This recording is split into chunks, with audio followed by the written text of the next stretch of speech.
It's a special edition of our First NBC video updates brought to you by First NBC Bank. 32 locations throughout Southeast Louisiana and beyond, including that newest location right near the Mercedes-Benz Superdome on Poydras Street, where Ken Trahan is going to be spending a lot of this weekend watching 9 state high school football championships. And it all gets underway on Thursday with the first of 3 consecutive doubleheaders. And the local interest, Ken, is really on the Thursday card at first. If there is one game on Saturday matching 2 local teams, in the middle game, East Jefferson and Carr in the Class 4A title, but the majority of the local interest is going to come on Thursday when every one of the games has a local team playing. Well, that's right, and it all starts with Archbishop Hannon, an upstart and a Cinderella story as they take on Calvary Baptist, a clear favorite in this game in the Division III state championship. And of course, Archbishop Hannon, a great story, back from the ruins of Katrina in St. Bernard Parish in Miro to Covington, where they have a beautiful facility, a packed school, and a wonderful football program thanks to Pat Lambert and what he's done at that school. They have a great quarterback in Corey Ziegler, a terrific running back in Michael Froba. Daniel Hollander's an outstanding receiver, and they're going to need every bit of that against Calvary Baptist, who played a brutal early schedule and persevered and thrived, dominated since that early season, and then beat Catholic New Iberia in an absolute thriller, 34-33. That was clearly the game of the year in that class. No doubt their favorite. John Bachman's been there, done that. He coached at Evangel previously, and Calvary Baptist is very good. Of course, the second game is John Curtis against University. Highly anticipated game. A lot of people thought it would happen last year when University got beat by Evangel in a thriller, somewhat controversial, up in Shreveport, and Evangel got to the Dome to get whipped by Curtis. This year, University has the skill set to give Curtis some problems. Nick Brissett, the junior running back, is terrific. Obviously, Manny Miles, the quarterback, has really played well. Their defense has improved throughout the year. They have a brilliant freshman, and, of course, Curtis is Curtis. And they're going to rely on running the football with an offensive line that's gotten better as the year goes on. George Marrera, Raekwon James, very good running the ball. And if you get sucked up and you play man, Malachi Dupree can really hurt you. Curtis is really good on defense. They run well, have a whole bunch of college prospects, and obviously they are still the team to beat. And in the third game, you got Bird and Rummel, and Bird is there for the first time since 1962 in a championship game, but with a great tradition over the years. And Mike Suggs does a great job. They were in the semis 2 years ago. They're back in the championship game now, and they're going to run out of that spread look, but they run wing T and veer principles, and they're really confusing. You got to play assignment football against them. Defensively, very good. They're only lost to Parkway, who's in the Dome as well, and they beat Rummel 2 years ago in the state quarterfinals up in Shreveport, 35-24. Rummel, on the other hand, is playing really good football. Got Keith Fulton back, was a big deal. Got their tackle back, Pierce Bonk, and that really helped. And obviously, they've been there, done that.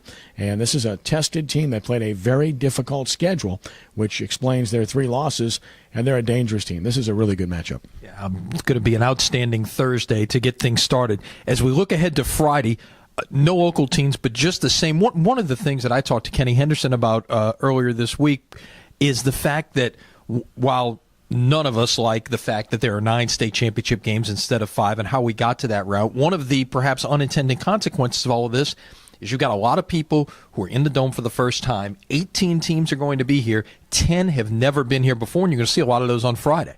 Well, Haynesville's been there, done that. They've won 15 of these things, second most in Louisiana history, and they're unbeaten, and they're the number 1 seed and an overwhelming favorite to win it all in 1A under David Franklin, the son of the legendary Red Franklin.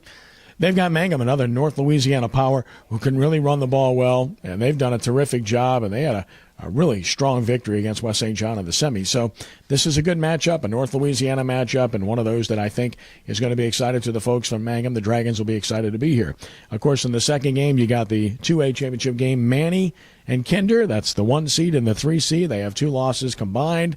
They've both been very good. Manny's been at or near the top all year long of the polls. Clearly, they are what most people perceive to be the favorite in this game, although Kinder had a big win in the semifinals to advance, and when you beat Winfield, you get people's attention. It goes without saying. So this is one of those matchups that a lot of people are viewing as being fairly even as well. And Kinder, they've won a couple of championships, but it's been a long time, since the early 70s, since they won. And Manny folks are truly excited to be there. They haven't won before they've been to the Dome one other time.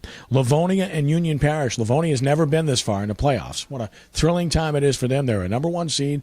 They're unbeaten under David Brewerton, and they come in here off of a big win over Jennings, a thrilling come from behind 25-20 win. And then, of course, Union Parish is the former Farmerville, and Joe Spatafora has had a really good team for a long time. They won it all in 2001. They've been close since then. They're back now with a punishing running game that really gets after people, and a punishing defense that just shuts people down. Nobody's scoring on them. A couple of shutouts in the playoffs. So this is a really good matchup. And even though Union Parish is the lower seed, they might have the slight edge here. So it's a pretty good Friday when you talk about the out-of-area teams. Yeah, and a lot of small towns represented there. Last one out of town, please turn out the lights before you head to the Dome. You look ahead to Saturday, we got a mix, if you will, Division 4 to start things off, and then the two big classes on the non-select side, 4A and 5A to wrap it up, with a couple of teams who have been there before. St. Frederick's a great story. This is one of those that's a Cinderella that people are going to support and get behind because it's a thrill for people to have that opportunity, and that's the unintended consequence that is good about this, as you mentioned earlier.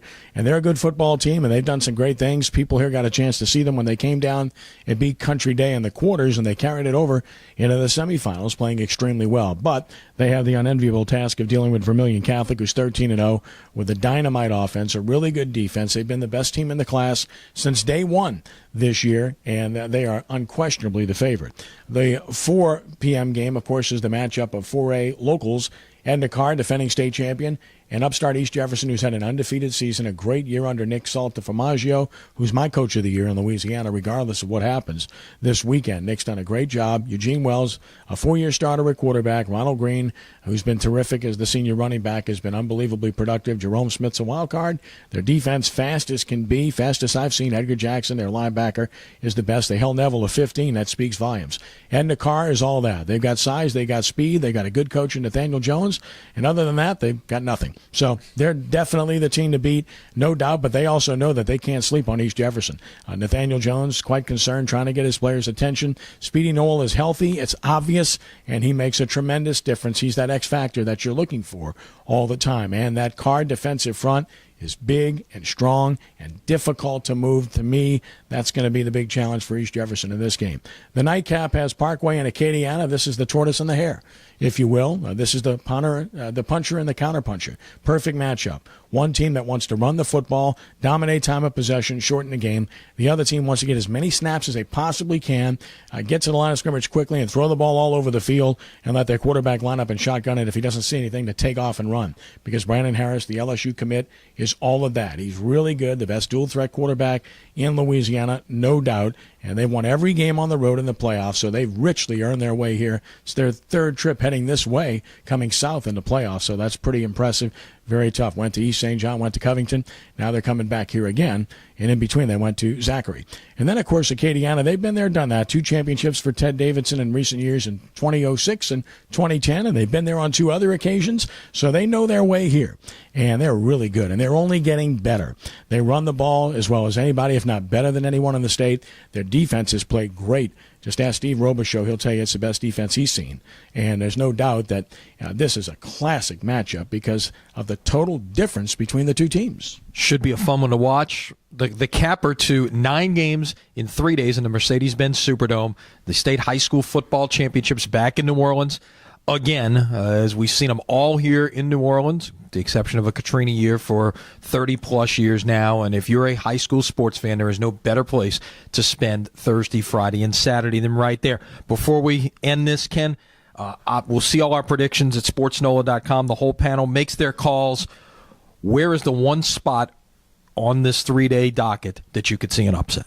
Well, I mean, it depends on what you call an upset. I mean, if you're talking about lower seeds rather than a higher seed, as I mentioned, I like Union Parish as a lower seed to beat Livonia. I like Rommel as a 5 seed to win their game against Byrd, although it should be a very good game. So if you're talking about lower seeds, that would be a couple. It should be fun all the way around. Some great football to be played, some great prospects. If you want to see those guys who are going to be playing at the next level, there's going to be plenty of those as well. And there's no better place to follow the action than right here at sportsnola.com. For Ken, I'm Lenny. We'll hopefully see you at the Dome this weekend.